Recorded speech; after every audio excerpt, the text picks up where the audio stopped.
Good morning. It's so lovely to be here, especially because we're just edging into spring, which is my favourite time, I have to say, one of my favourite times of the year. And we're having those, beautiful carpets of spring flowers everywhere, early spring flowers like snowdrops and crocus, which is the inspiration for the lesson today. So I'm just going to swap over and to my hand camera and so really enjoy the session. Okay, see you in a minute. There we go. Right, so I'm going to be doing my interpretation of this carpet of spring flowers today. And obviously I do say interpretation because we whatever we paint, wherever we are, whether we're outside or we're looking at something else or we're painting from a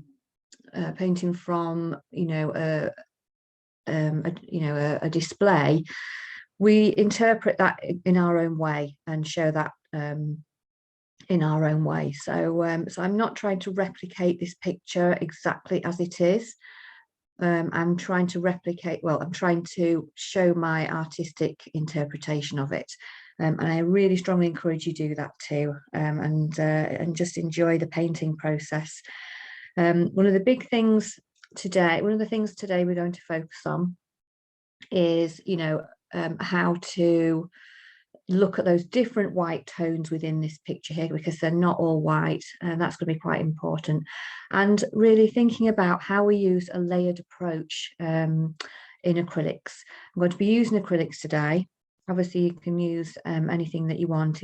Apart from if you're using watercolor, you're going to have to reserve those areas of white. But in acrylic, we can go over the top with the white flowers. So what we'll be thinking about when we're doing this is working from the back layers to the front and adding those front layers on top. So here we would be ignoring all the trees, the person, and we'd be looking at getting the sky on there first, and then working our way forwards. And then for this area here, we'd be looking at applying a paint. I would go for the green because the foliage is generally behind the rest. We get a few overlapping ones. So I would be going for a green. And people will say, well, what colour should I go for? Because there's a lot in there. Well, you just go for a mid-tone, I would suggest. Because we can add darks, we can add brights, and we can add lights and finally highlights on top. That's an easy way of doing it, really, in terms of we don't want to flatten our picture with putting the darks on last, because it makes everything a little bit more sharp. So I'm going to demonstrate it the other way around.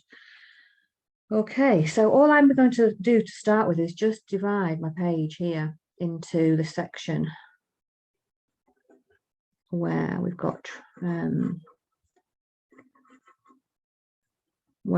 this lovely, beautiful carpet of snowdrops. Just look so fresh, don't they? Inviting. You can choose crocus or even daffs if you want to.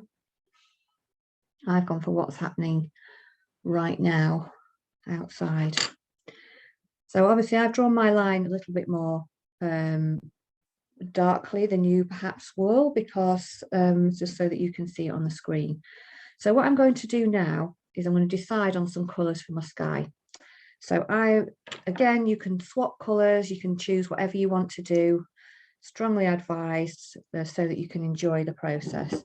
So I've got my palette organised at the side with some little squirts of acrylic paint, and all I'm going to do when I use this to organise my paint palette is I'm going to leave all the colours as they are and just carefully move them from one area to another. Now you can do this with a little palette knife if you want to. I just use a small brush to do it, but obviously you're just trying to be careful you don't get colours into your white, etc. What I'm going to do is I'm going to make a tint with the white to make the sky, and your colours may differ, but you just it's really a bit about trial and error. So I'm only going to take a small amount of the paint to mix up the colour. First of all, I'm going to try a bit of a light blue here. Okay. I'm just going to add a bit of water to it so that it glides on my paper. And I'm going to obviously just test these colours to see if I actually like the darkness. I've got my test paper here. Okay, that's quite nice. I want to just pop a little bit of turquoisey in, because I really do like that. And you don't, as I said, you can make this whatever you want to. Okay, that's a better colour for me, but I'm just going to now lighten this even further with a more of a tint. So I'm going to take a bit more white, take a bit of this out. What I want to do is have some areas of lighter on this picture as well. So in terms of, just to remind everybody, with acrylic, when you're doing your background layers, obviously we're going to put things over the top of this, so some of this background will disappear as we're working. It's just to make sure that you are enjoying the process, really, because that's the important bit. You know, take off to some extent the expectation of what it's going to look like in the end, although we have a general idea. What we need to be doing is just enjoying the actual process, and then it will all happen beautifully. So I'm just going to test this last colour, this light colour, because I want two colours in my sky. I'll move my palette actually in a moment. I was just having it here to show how I organise my palette. Okay, so I'm just going to move my palette to the side. I've got my tester paper there. There we go. And keep that there for future colour testing. I've also find it handy to keep a little bit of kitchen roll or a bit of cloth, recycled cloth. You know, you can use cut up bits of t-shirts or anything like that. That you can you can pop them back in the washing machine as well. It's quite easy. I haven't got mine today though. So what I'm going to do is I'm going to start to think about applying my colour, and where I've got some slightly darker bits of sky, I'm going to apply that. So ideally what you want to be able to do is get a good coverage on. You want your paint to be able to move the paint around the page.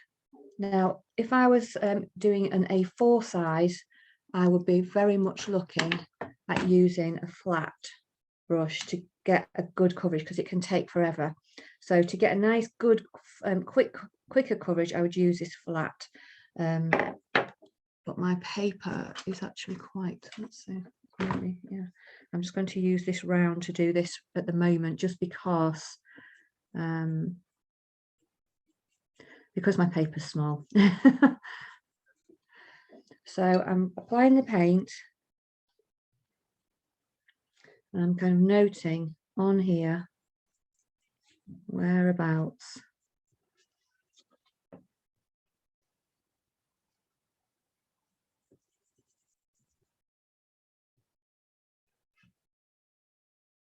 I might have some slightly, darker areas of blue in here. And whilst it's still wet, whilst I'm still working, I'm actually going to add in some of the other areas that I can see that's slightly lighter. Now, you don't have to, you can wait till it's dry to do this, but if you want it to blend in a little bit, then this is doing it whilst it's still wet and working a bit more quickly is a nice way of doing it as well. Now, obviously, we've got some rows of trees behind here, so you don't have to go all the way down. Because I'm going to layer over quite a lot with these other trees I can see behind, I'm actually going to just bring down the paint so I know that I can pop it in and it's going to cover. I don't want any gaps really, so I'm not going to bring it all the way down though. And then again, whilst it's still wet, if you want to put some areas of cloud in, but you might decide you don't want those, it's entirely up to you. I'm just going to bring, just mix up, another tint. So I'm just going to use this paint that I've already used here, just bringing a tint. So this isn't entirely white, it's just a very, very light tint. And then again, because whilst it's wet, I can start to build up some of these lighter areas whilst it's still wet in here. and then finish off. I'm going to make another tint, but it's going to have more white in it this time. I'm not going for white all over because the clouds generally aren't. There's just some areas that are a bit lighter. Okay, so I'm just using my brush to kind of create these lovely little shapes.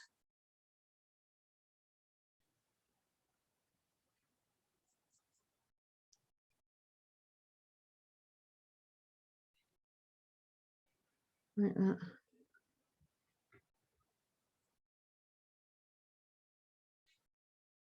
To build up, and then I will finish off with a couple of areas where it is much lighter. You'll be able to see that on my paper once it's dried.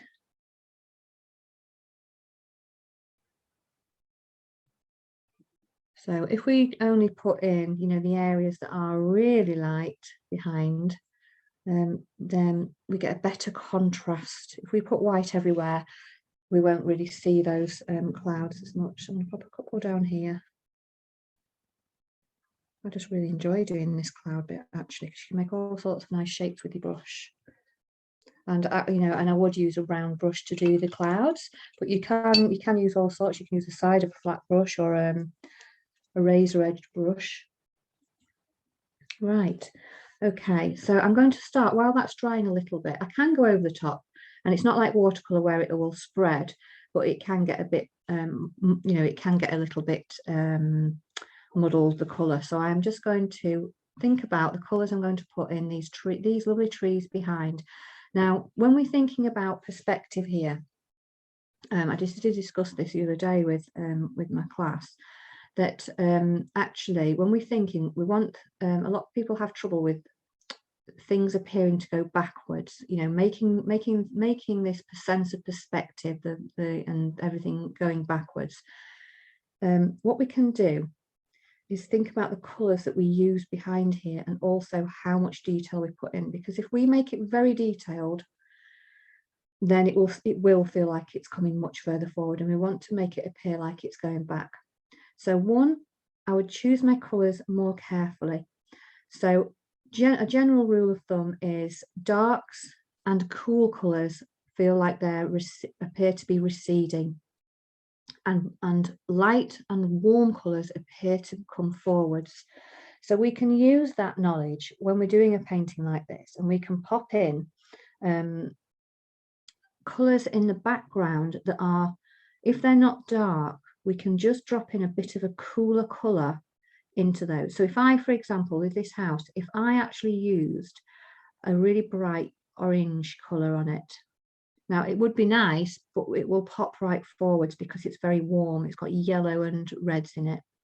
But what I can do is make up kind of like an orangey mix, but I can then put a slight, make it a slightly bluer tone, which will make it, with some blue colour in, make it feel like it's going backwards a bit. So I'm going to have a look at that. And the same with these trees here. I can make these trees in the background, although there's a little bit of a colour in, make them slightly bluish colour. And you can so not bluish colour, but bluish tone. It's slightly different. So what I'm going to do is think about the mix I'm going to use for my house. So I'm going to take a bit of red, and this is where the experimentation of how much of each colour comes in for you. I'm going to take a bit of yellow, so I am using some warmth here. It's too much red, so I'm going to take a little bit of that red out there and just put a very small amount in. A bit of yellow.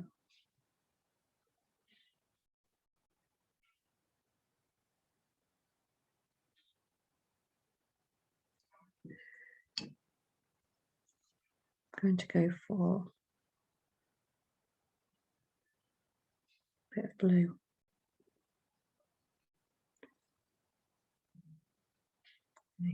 And this is where, you know, it's trial and error. So if you put too much of one colour in, it will, it might overwhelm it. So it's just getting the proportions right. Okay, a much smaller amount of blue in there. And then I'm going to just make it a bit lighter with a tint, because the house is light. Right, there we go. There we are. Now I'm happy with that colour for the house. And again, this is how we see things individually. I may just put a slight more bit of yellow in there. So I'll test it. This is only my first base colour, so I'm happy with that for the house. So you can draw the house in if you feel more comfortable doing that. We're going to cover a lot of it, remember. So if I think the trees are here, probably start my house around here. And again, it's, you know, it's just a general rule of thumb, isn't it? Really, just a rule of look out how approximately and proportionally the house comes out to. And you know what? It doesn't matter if it's slightly bigger or smaller, really. Nobody's going to know. And also, you might want to make it bigger or smaller anyway if it looks better on your pit painting.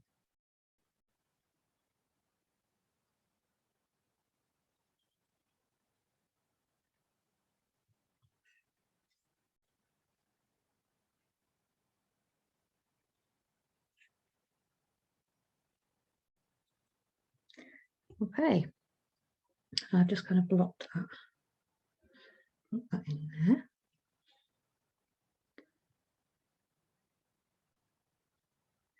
And I think what happens sometimes can happen is we can get really caught up in these little details behind, but actually, remember, a lot of it will be covered over.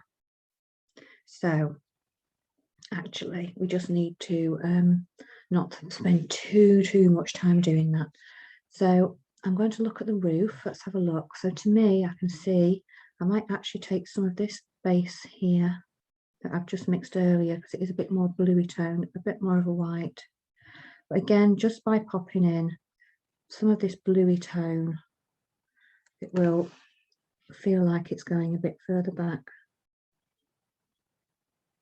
So that's my base. We can add colours in. We can add all of our layers on over the top of this, no problem.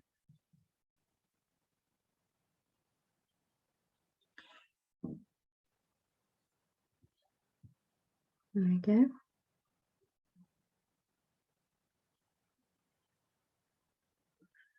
Got this house again. We can't really see the corner of this house actually because it's behind the tree. So we'll just put the roof here. I'm going to use a similar tone but just slightly darker to what I've already used. Just nice. It's just really enjoyable actually popping in little details like houses and things. It's a series of shapes really. And then so I've got that base colour in. So what I'm going to look at here is some of the other foliage I can see in the background. And we've got some of these similar tones in these trees, but then over here they are a little bit they are slightly warmer, but again we've got to be just a bit careful that not too much warmth comes through, or again it will pull it forward. So I'm going to have a little look at using some green. Well, actually there's not masses of green in there, but I've got a little bit of green in some of this foliage, and I'm going to use actually a combination of that green and this colour that I've just mixed up. Let's see what happens. And again, down to experimentation, because I know that this colour that I've just mixed up has actually got a blue base in it. Yeah, I'm really happy with that actually. And if you want to make, you know, if it's not blue enough, just add a little bit more blue to it, because you've got a little bit of the warmth. It just neutralizes the colour so that it does stay back a bit. So I'm looking at this foliage behind here, behind these trees. Right, I really like that colour actually. So I'm just going to, it's quite neutral, so it's not going to, you know, push forwards too much. And then I'm just going to put a series, because we can't see masses, we can just see little bits of it. I'm just going to pop a series of shapes, and this sometimes in the background, I'm not really putting too much detail in. I'm just illustrating the shape of some of these trees, because we're going to put, it's so far in the background, we're going to be putting lots of things over the top of it. So I'll just want a suggestion that it's there.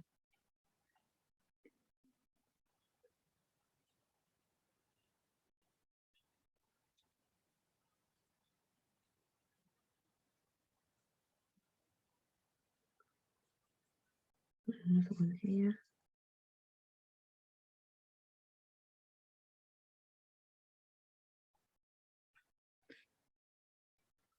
Now, obviously, if you're working on a slightly bigger scale, you could use your brush, you know, just to create the sense that there's more shape behind there. But again, we can't see a huge amount, can we, coming through? A little bit up here behind, actually, I can see. So I'm just going to pop that in. But again, you know, choose your tree line. If you think, I don't really want to put that in, I'm not keen in that, well, then you can leave it out. I think it just adds quite a nice bit of colour. Oh, there we go. Just a bit more warmth, slight more warmth here, but again, I'm only putting a minimal amount on just to kind of add some interest into the background as well. There we go. So again, what I was saying the other day to everybody is so true in my actual, you know, in my in-person art classes is we have at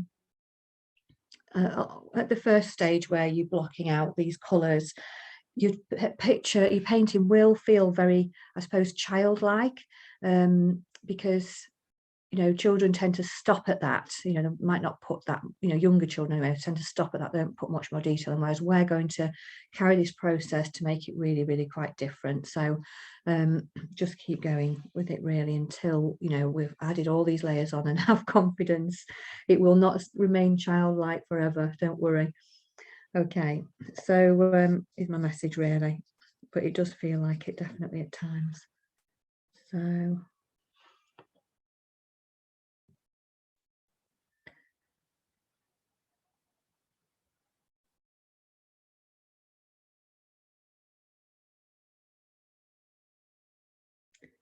okay, nearly there with that, making it even less. There we go. And then there's a few, you know, when we start to build up the layers of the trees, there's some more coming through here, but we can sort that. So actually what I'm going to do now is I'm going to work on my grass area and choose a mid-tone. Now I might, because this area is a bit bigger, just go and pop and get a nice brush, slightly smaller.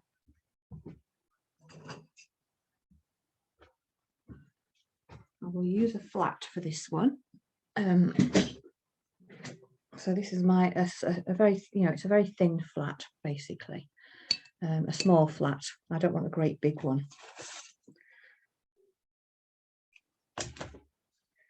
So let's mix up. So I'm just going to go for a mid-tone, bit of green, mix it at the side of my palette. Okay, now we'll use a smaller brush to move the paint over, because so it doesn't muddy up all these colours. So let's see, what colour can I mix in? Well, interestingly, here's another little trick that we can use. I'm actually going to go make this green at the back a little bit. I'm going to pop a bit more bluey tone into this mid green. Now, sometimes people say, well, what green? There's so many greens. I'll just say go for a mid one, and then we can build up the colours, the other colours. But I am to start with going to go for a blue base green, because again, a trick to help it feel like it's going away at the back is to make it a bit cooler. So in this colour here, this green, this mid green. Okay, let's test it first, and I might mix up a bit more if I'm happy with it. Yeah. Okay, it's maybe a little bit dark, so we'll maybe add a bit of a white tint to it and see what happens. Okay, that's quite pastel, so I'm going to actually have to add a little bit more green. So I'm not adding any yellows, tones or anything to this to warm it up. I'm actually going to do the opposite and add a bit of the blue tone in, and that will help with it feeling like it's going backwards.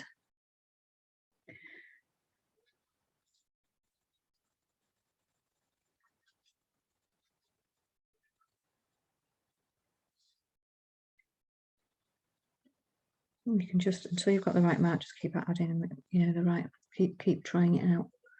Right, I'm happy with that now, so I'm going to go with that colour. Put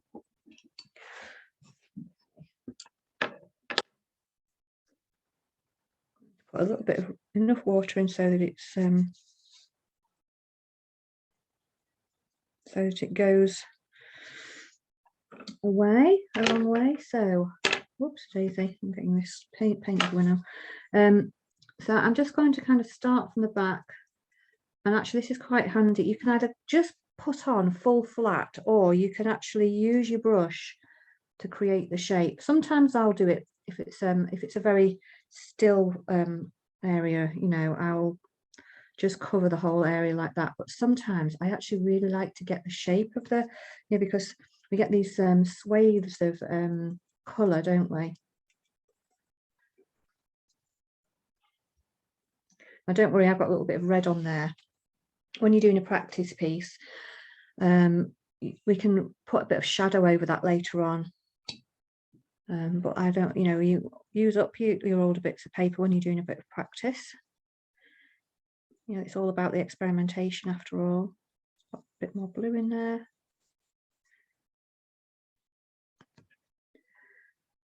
Okay, so this is obviously the back. Now we are going to work into this as well, but as I said, quite nice because snowdrops behave in that way. We have like clumps of them, and so they do build up these kind of layers. So it just helps sometimes to use your brush to create that shape there. And as they go away, those lines are much thinner. Those lines and clumps are much thinner than they are at the front. So I'm going to think about working forwards now, and I'm going to drop out. I'm going to drop out that blue tone in the background and warm things up a little bit. So I will just go for the green.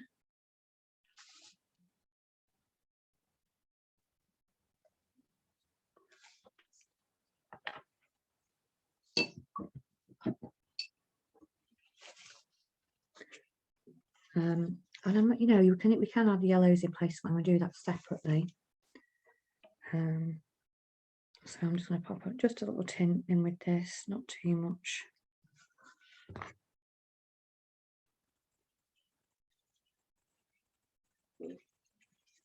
Just, you know, so this on its own is not, you know, is less blue. Yeah, that's fine. That's warmer. The difference is just make sure you remember to make it comfortable enough water when you're applying it, because if it's like, obviously I've just done that without water and it's kind of quite stiff, so you want it to flow nicely. So moving forwards now, I'm going to put this on the front of my picture.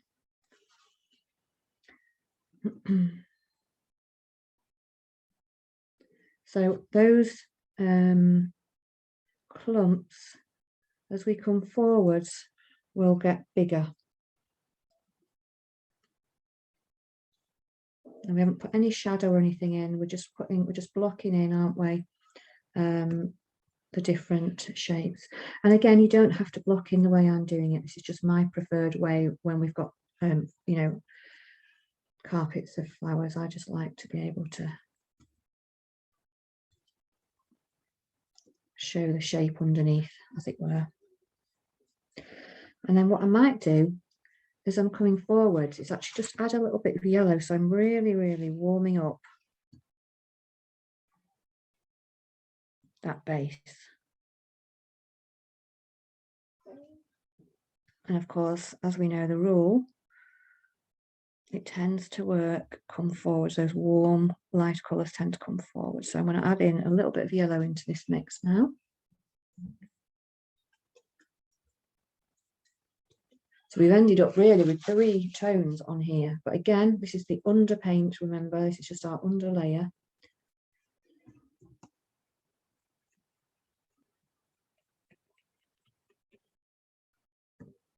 We've still got lots of areas of dark in here. That was a big chunk in that corner, so I'm just going to bring this down so far.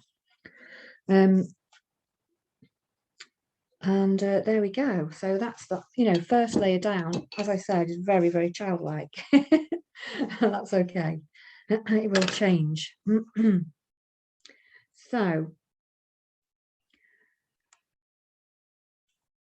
I think if I'm working backwards, you can do the trees first, or you can do the, you know, this bit. You can work in sections if you want to.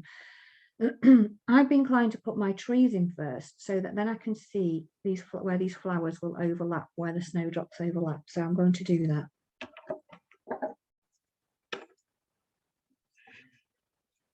So I'm going to pop a few of these windows in now. I'm going to make a tint.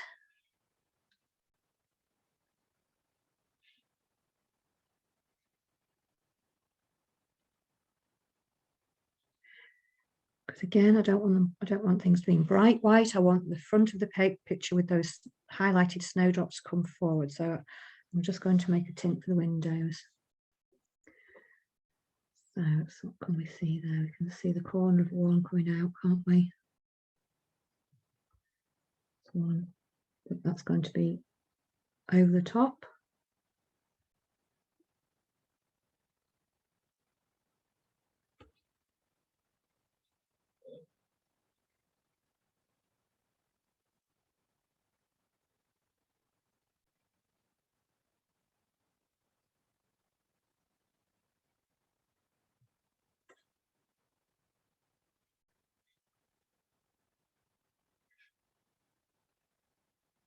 Just imagine that one's under there.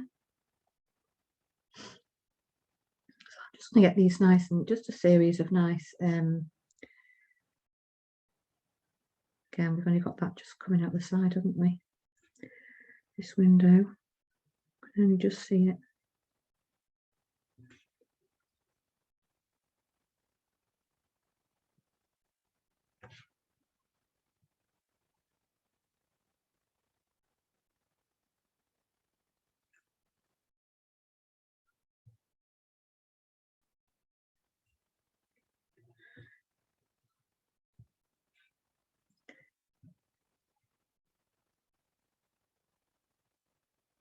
So I'm just, again, just blocking out like some of the series of these windows, and I would just go down to the a much smaller brush for the detail.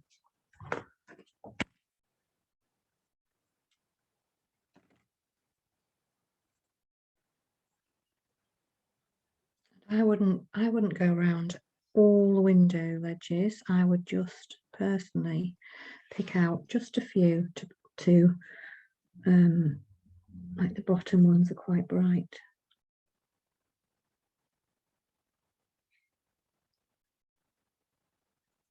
You know, you can go into as much detail in these as you want to.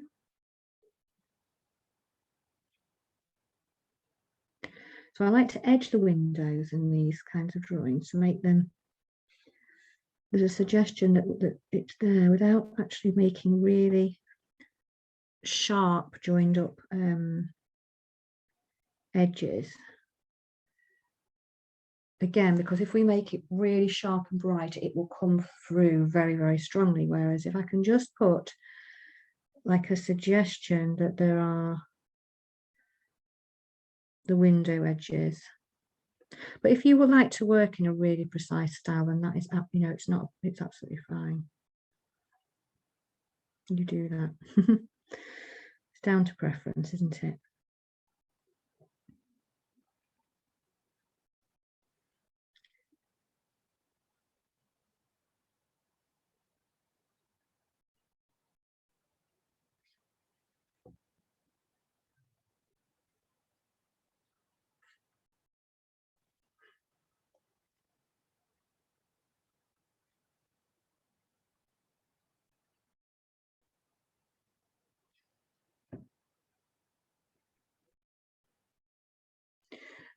Okay, so I've got a few details on there. I'm just going to pop on a bit of a ledge under here.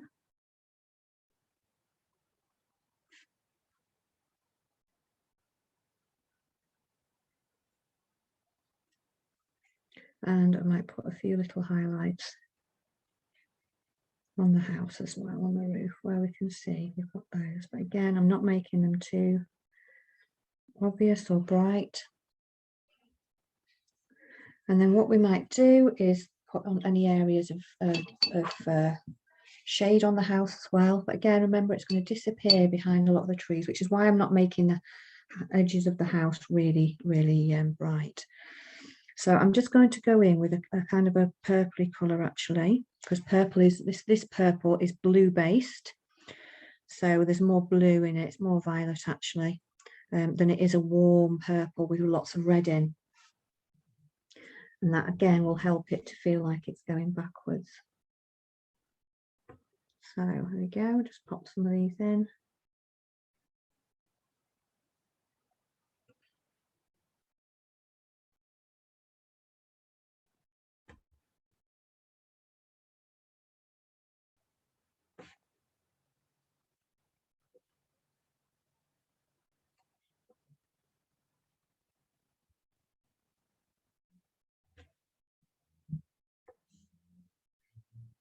I might put some under this ledge here. Under the window, sills above the ledge. Create that shape. All right.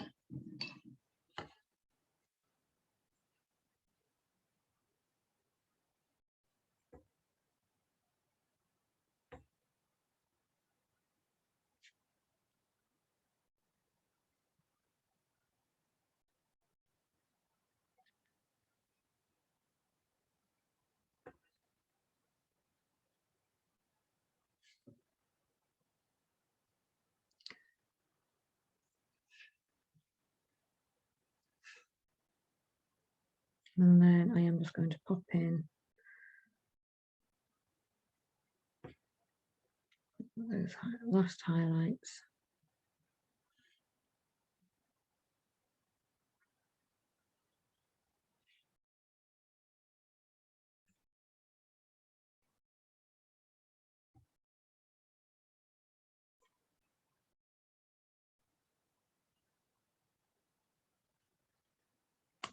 Okay.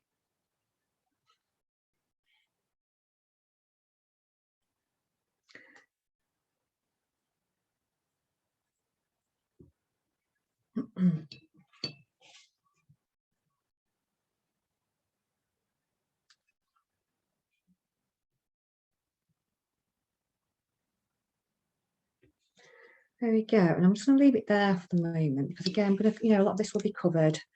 We don't want to spend hours and hours, but we need to get enough of the shape of the suggestion that the house is there.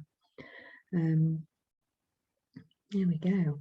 So I think I'm going to work now. I'm going to think about my trees, about where they start and where they go over. Now, if you're not sure, because there's a lot of trees, you can put a little line over the top if you want to. It's not something I do a lot. I tend to just do it, but actually I think I will with the trees because I need to work out exactly where, the windows get covered. So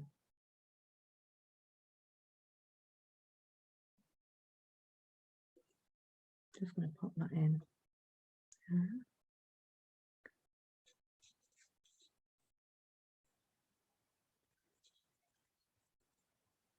And sometimes you don't know whether you're going to be able to see it or not. Yesterday I could see it, but I did it slightly different. So I'm going to try this way today. Okay, so that's enough. That's all I need to put in, to be fair. But I just wanted to make sure I've got the windows. So, so obviously we've got two layers in these trees even. We've got the ones behind, and then we've got the big ones that, coming further forwards. So I'm going to use two tones again. I'm going to try and use this knowledge that we've got about tree line at the back, tree line coming forwards. I'm going to use some slightly warmer tones in these trees here at the front. That's in the shadow anyway, but there are some mossy areas on here, just as a suggestion that will help that one's a bit further forward. And I'm going to go for a very cool brown at the back. So you can mix up, I'm going to mix up my brown here. I'm going to mix that up with purple. You could use blue if you wanted to. You can use what we're just doing there is we're just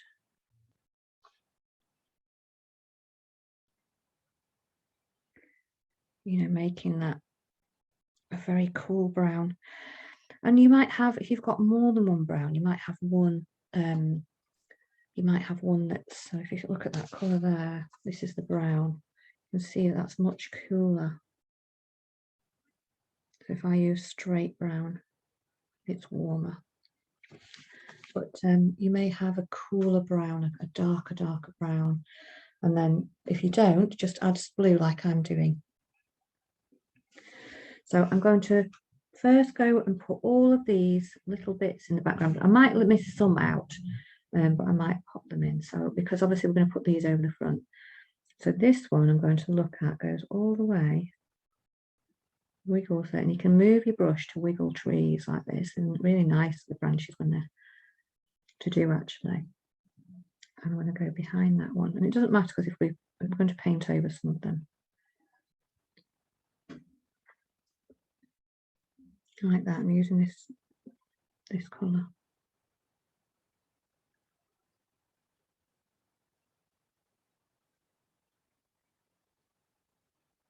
There you go.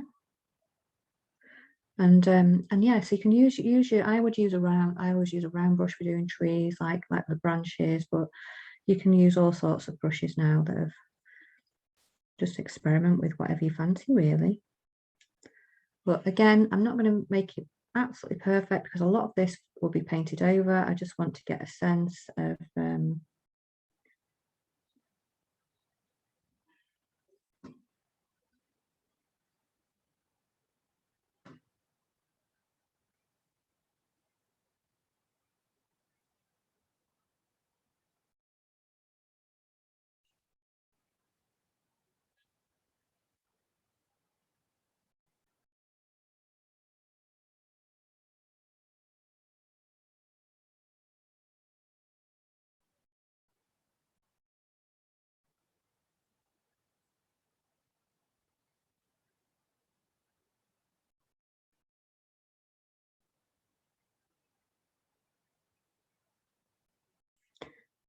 just a sense of the movement of the trees really in the background.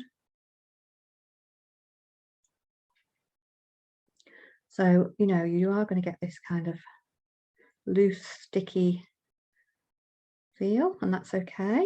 Because again, it will look really strange on its own, but once you start painting over and around it, it makes sense. I want to pop another one here. Much thinner one in there. And again, I'm still using this much darker, but it's really lovely actually. You can really get caught up in the enjoying the trees, all the little kind of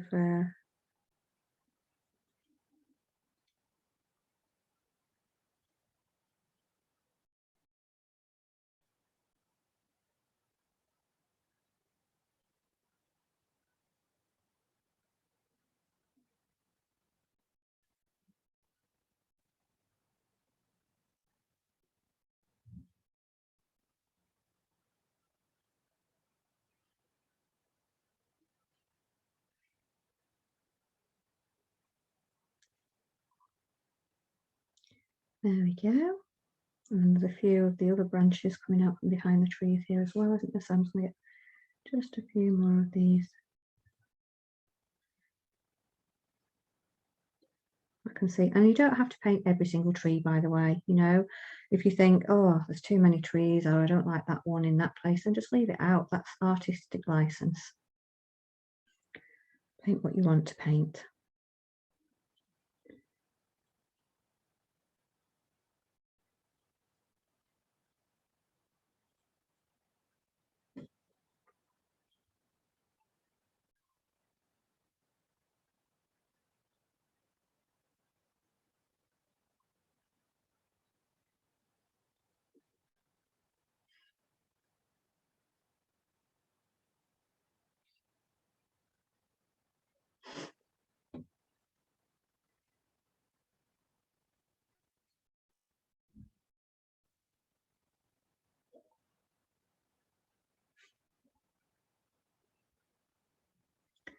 Okay.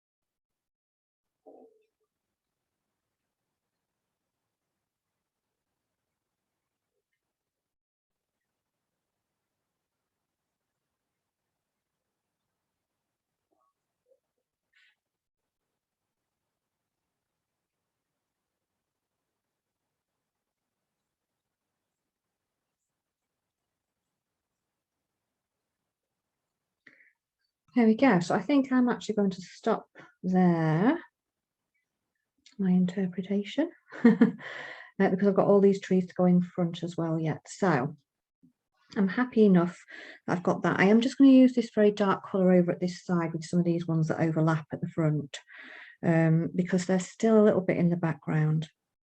So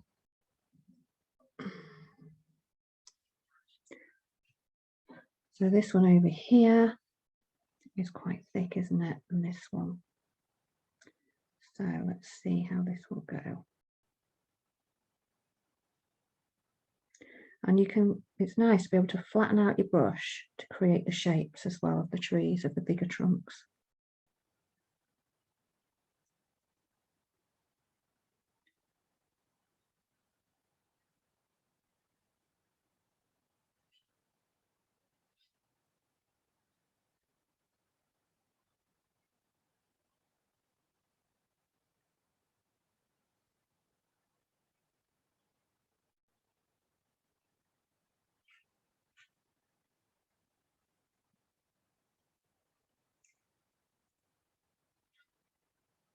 Okay.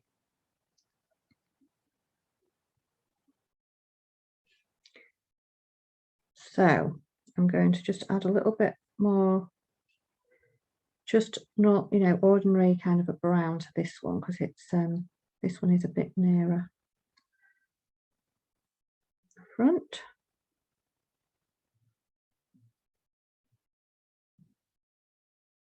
I've left a bit more of a gap as well. Look, there's another tree behind there which I haven't popped in, which I might just use the dark, slightly darker colour to pop in to show it's there.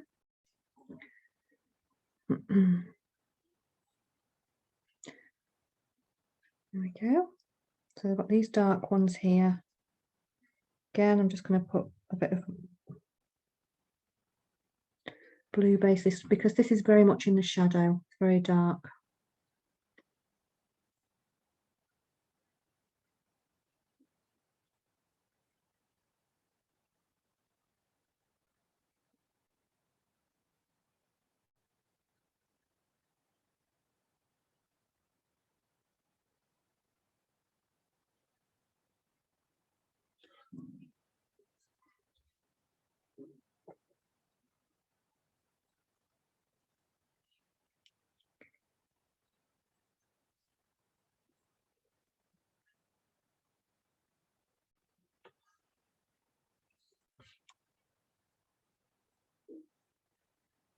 Okay, there we go. So this is where, you know, it's now going to look really, starting to look really of a huge contrast. We've got all light colours on here, so don't be alarmed by that either, because everything will balance out once we put the shadow down here as well. So again, I'm just having a look at where else these other trees are, these ones that overlap. You know, and use your brush to create the shape. Of course, trees are not perfectly straight, so we don't need to make them like that either.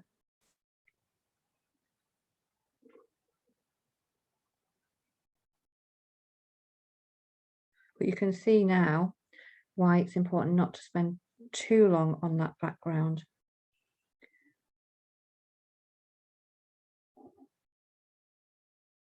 Because we're painting over quite a lot of it. We could have painted half of the house, but it's quite finicky to get behind it and get the exact thing. So sometimes you're easier just kind of filling in some of the details really. And I'm just looking at whereabouts these tree trunks start as well. That's why I have done the trees first, because I actually want to make my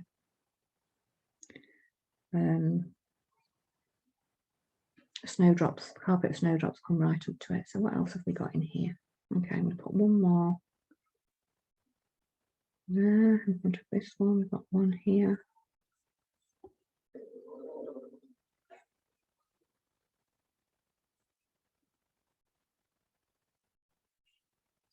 And one crossing over up there.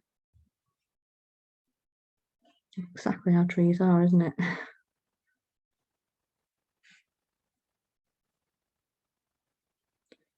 You can see the difference. That one's quite warm, so I'm just going to add a bit of blue tone to this.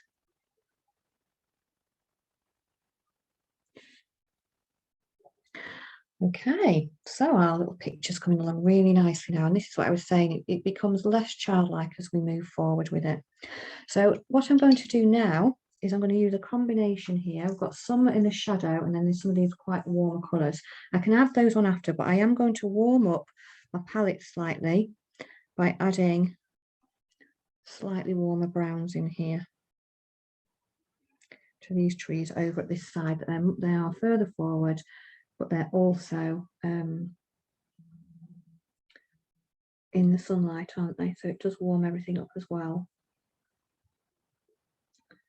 So I'm popping these trees in over here.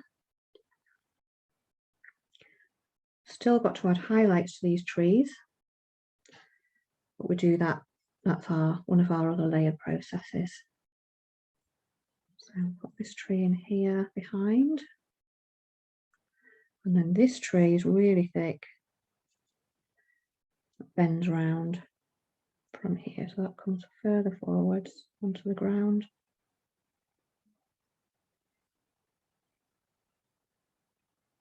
It overlaps this tree a lot. We can show that a little bit more in a moment.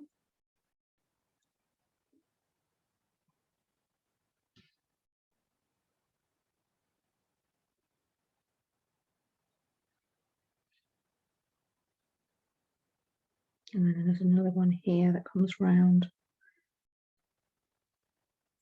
Actually one behind it, so I'm just going to pop a bit of a bluey brown to the one that comes just at the side of it, about here I think it is. Again, because that one's further in the background, we can just make that bit slightly bluey. And these are just like little tricks that work. Okay, so let's get this tree in, slightly warmer.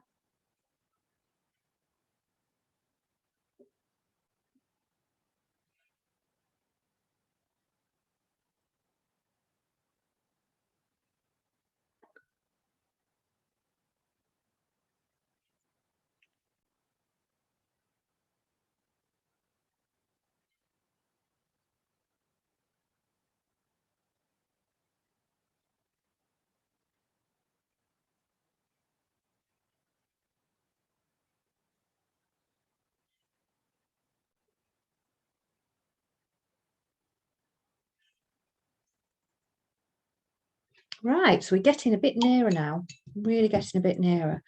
So you can see now why it's important not to spend too much time on this foliage in the background. We've just got it kind of coming through, just highlighted through. You can always add a little bit more if you want, you know, to add a tiny bit more definition, or pop in some more of those, you know, crisscrossy branches. You can just pop those in, you know, over the top. So what I would want to do now is to look at some of the colour that's in these ones at the front, these trees at the front. And this again is our layered process. We're layering these up. So I'm going to look at the green tones in there. I'm going to put like a mossy greeny colour in. So just a bit of a green and a tiny bit of brown. And then I'm going to add a little bit of a tint with a bit of white. Let's pop some of these in here. I could even create the shape of it. So you could use that your flat brush if you want, or whichever. So I'm going to pop that in. That creates this lovely shape here.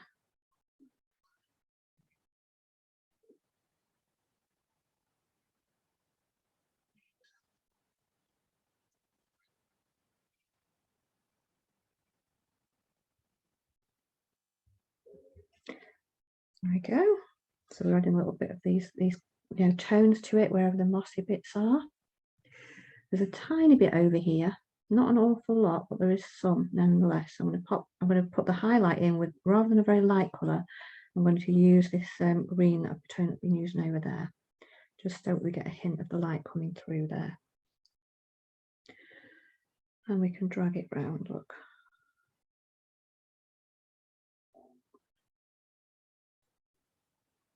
I'm going to brighten up this area as well. So when we've got the darks on, we can often add the brights as well. I'm going to add a bit of yellow tone into this mossy colour at the bottom there. It's quite bright when you look at it. So don't be frightened in the layering process to add some brights to that.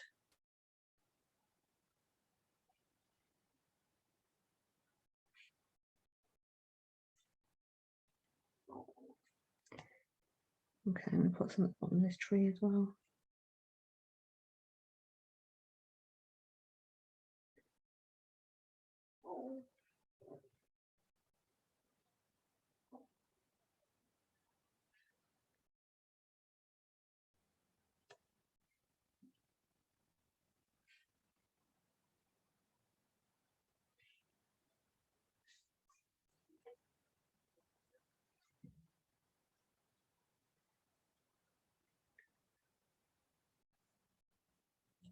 Okay, so there we go. So we're adding a bit of interest to that, these trees. So what I might do as well now is look at the highlight on here.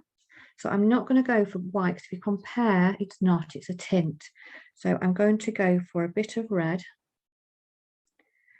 a bit of brown, and a bit of white as a tint. Okay, I'm going to lighten that up even more. Let's see, compare, you can even put it over the other one, look, that's it, that's perfect. So I'm going to go for that. So this highlight will still make a contrast, even though it's not bright white. And I'm going to try and make the shapes I can see on the tree.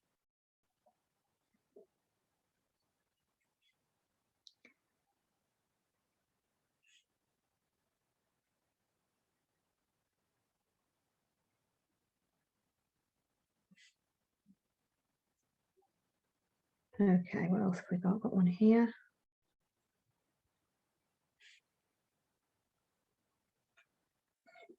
Right. So you can create, you know, the shape a little bit of the tree in there going up if you want to as well.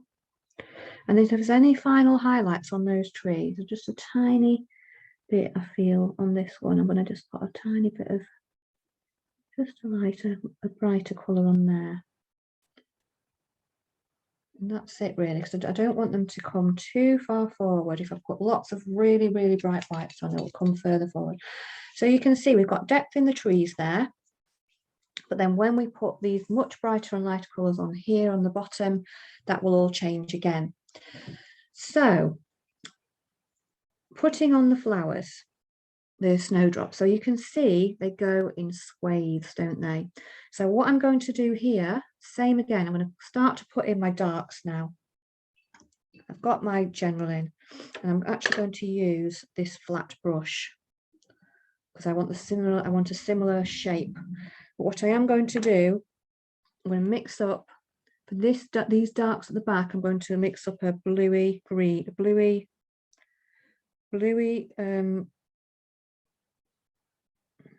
you can use brown, you can use a brownie color, or you can use a bluey green, brownie green or bluey green, it's up to you. I'm going to make it more brown at the front, and I'm going to use a bluey green, a green with a blue at the back. There's my shadow, just so this disappears a little bit. Got the wrong brush again. So make sure you've got enough water in it, but obviously you can apply a bit more thickly on these top layers if you want to. And I'm just going to add in a few where the clumps are, areas of the shadow.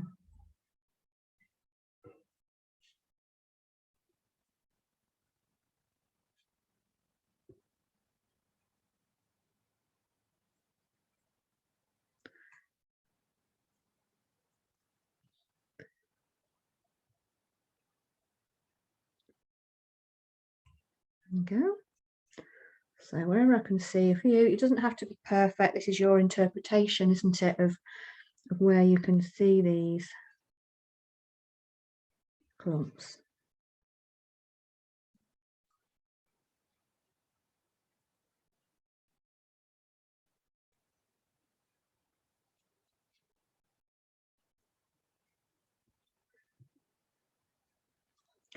And then as we come forwards, I'm going to make that a browny green. So I'm going to mix up for the shadow where that shade is, clumps here.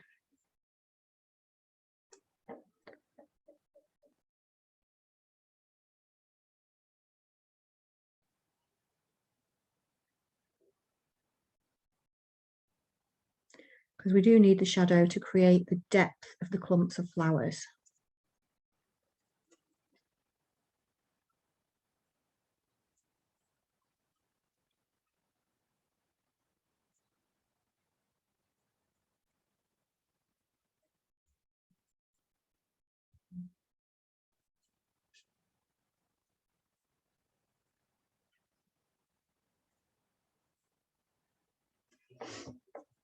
And you can use whatever shade you want, to be honest. I just quite like to use it. I do quite like these. They've got some very dark areas. Look here, you can't even see. It's so dense, you can't really even see the shape of the flowers in the corner, just the ones emerging from it.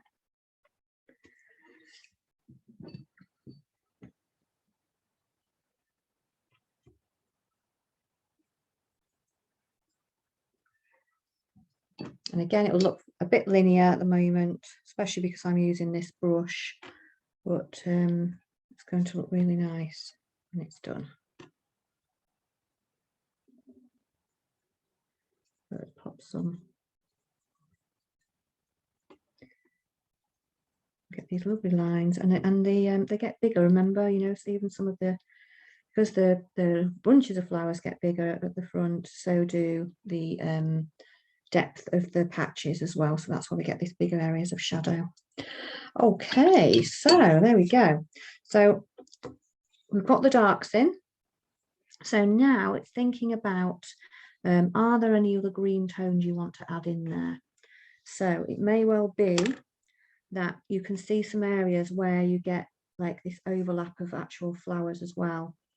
Now at the back, I'm not going to add any more greens into here, but I may add just some more strokes in between here. You even get some clumps. If you notice, there's some yellowy areas at the front, which is absolutely typical because we are near the front and we can see those, and yellow pops forward as well, so that helps to pop it in.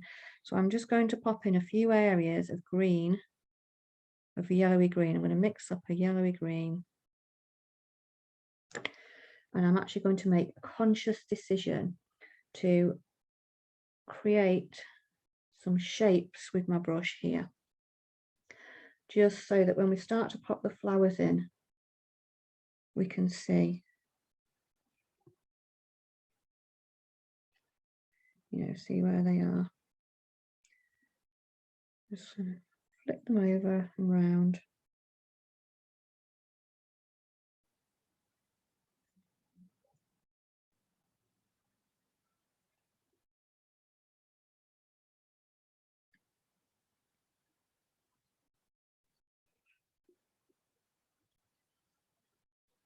Just create some, you know, of this foliage crisscrossing here, there and everywhere.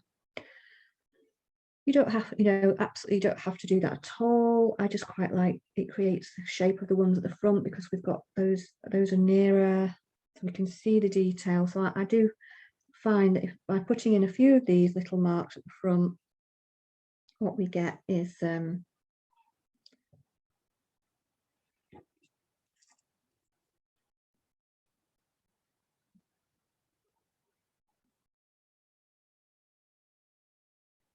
a sense of the size and the distance going backwards as well. So that's why I like to use it. So now I'm going to go in, literally just throw in some brights. Now you can go much thinner, you can go much thinner on the with your brush, with the detail. I'm just keeping the same one at the moment.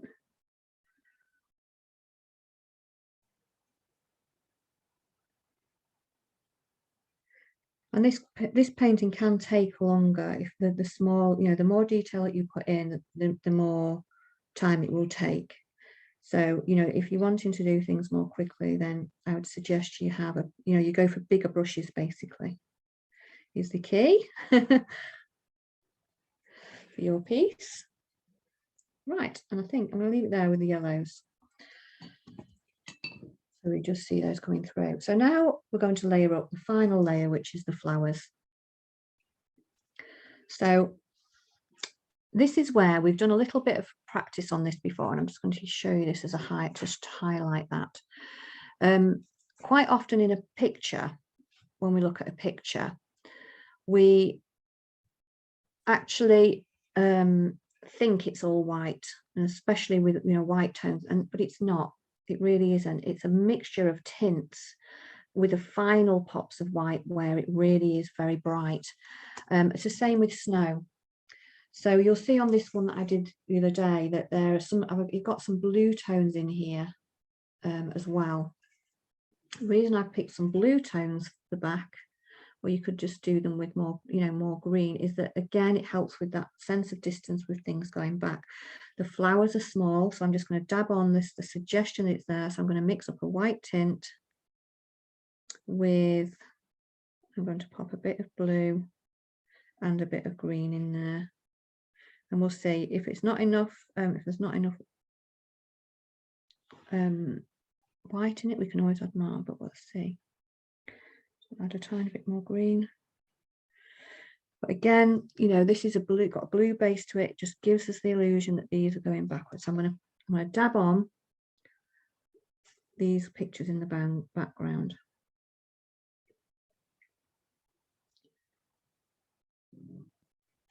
You can use the same brush you've used, but I prefer to use a round head because they are the flowers are more rounded.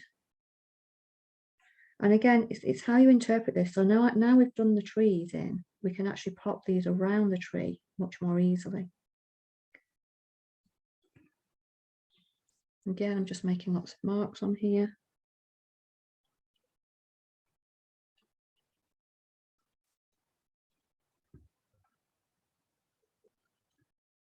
And I'm just building up a process of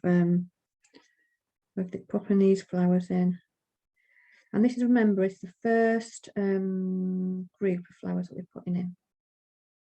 So we can work into it with a slightly lighter tone for highlights as we go, but we would work these ones in. You can break up the lines by popping some of the flowers over the top.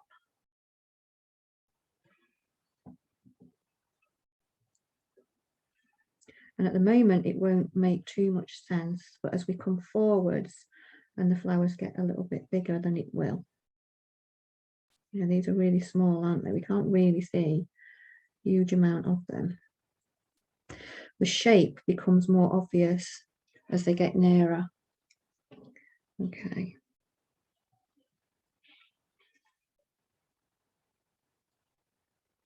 So I'm keeping them nice and dabby and small in the background here. If you need to add more greens or another colour in between it, I'm going to pop a bit more bluey green to break it up in here, then I might do that as well. I would do that quite sparingly because I don't want to flatten too much the colour. But you can alter it with acrylics. They're so versatile as you go. And then what I might do is just find a few where there's a real few highlights in here. You can see where they are. There's some over here just under the tree. It's obviously where just sometimes the light comes through. So I'm only highlighting those areas and I'm keeping the rest nice and blue based. Some here where obviously there's sun coming in through here where it's hitting the trees, and there's some here as well on the that's coming through the back. So those are the areas where you can really now pick and choose, and that is what will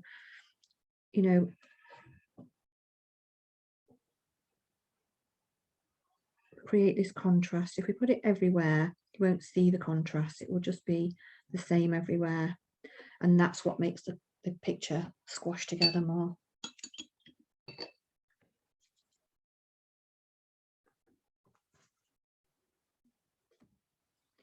and then I'm going to come forward. So flowers are getting slightly bigger. I'm going to warm up my white palette, so I'm going to add more to that bit that I've already put in here. So it's much less, it's less blue. I'm going to put a little bit more green in that, actually. A little bit more green tone than it is blue. I'll test it on here, so make sure it's not too green. If it doesn't show up enough on the picture, then you won't be able to see it. So I'm going to add more white to that.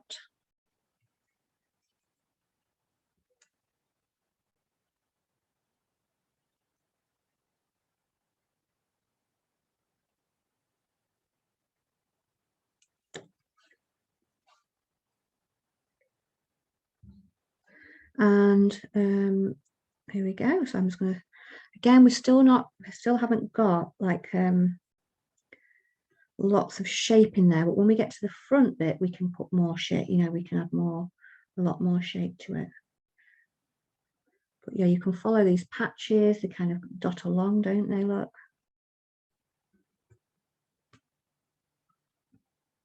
Still quite small over here.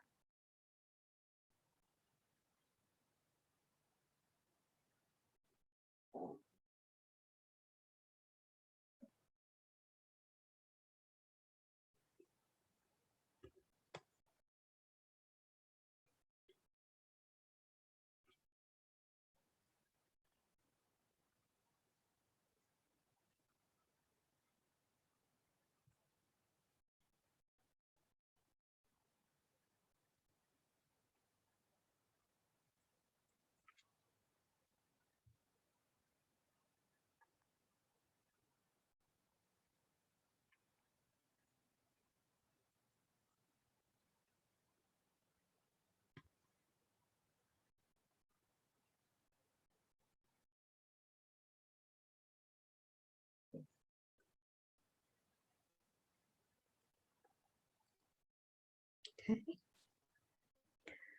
So I'm building these up now. Again, we've got these swathes here. And I might even be inclined, actually, as we come forwards here, and they're getting a bit bigger, they're spacing out a little bit more. So what I might actually be able to do there is just add, you can make them like there is a clump that are much brighter. So I'm going to add a bit more white again.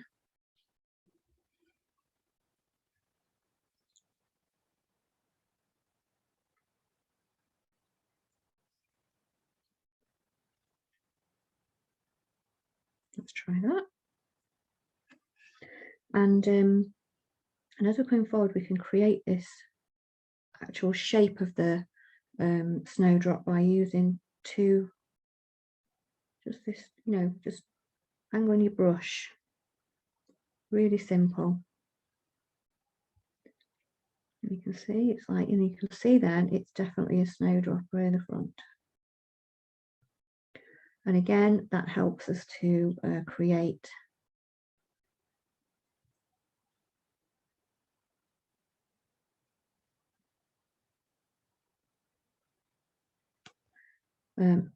distance. Now when they're packed together, you can still do the two, you know, make the shape of the two together, but you just pack them more tightly, look.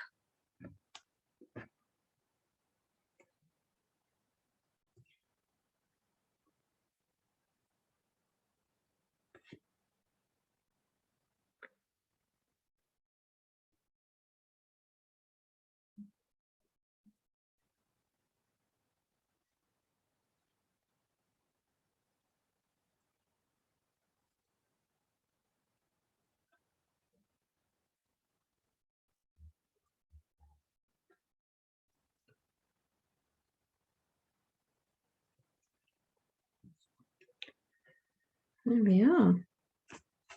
Okay.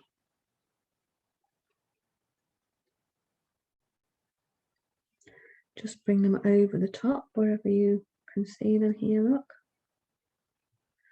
And so we have very much these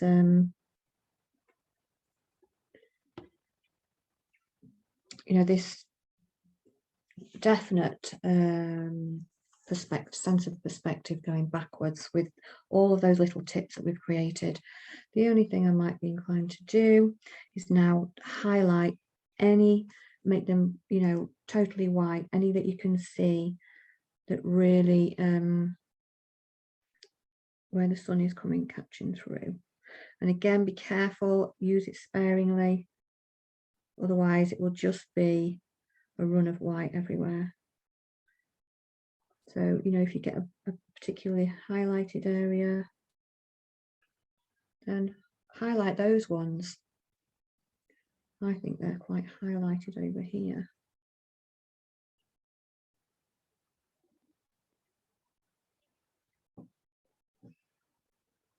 A few here.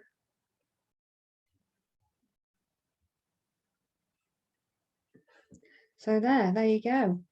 That is my interpretation and tips for creating a carpet of early spring flowers, such as snowdrops or crocuses. And you can apply this exactly if you wanted to pick, doing a crocus picture. And I hope that was really helpful in learning lots about perspective in a flower landscape. Okay, and I will switch back and just enjoy, really enjoy. Thank you very much for listening. And thank you, enjoy, and bye.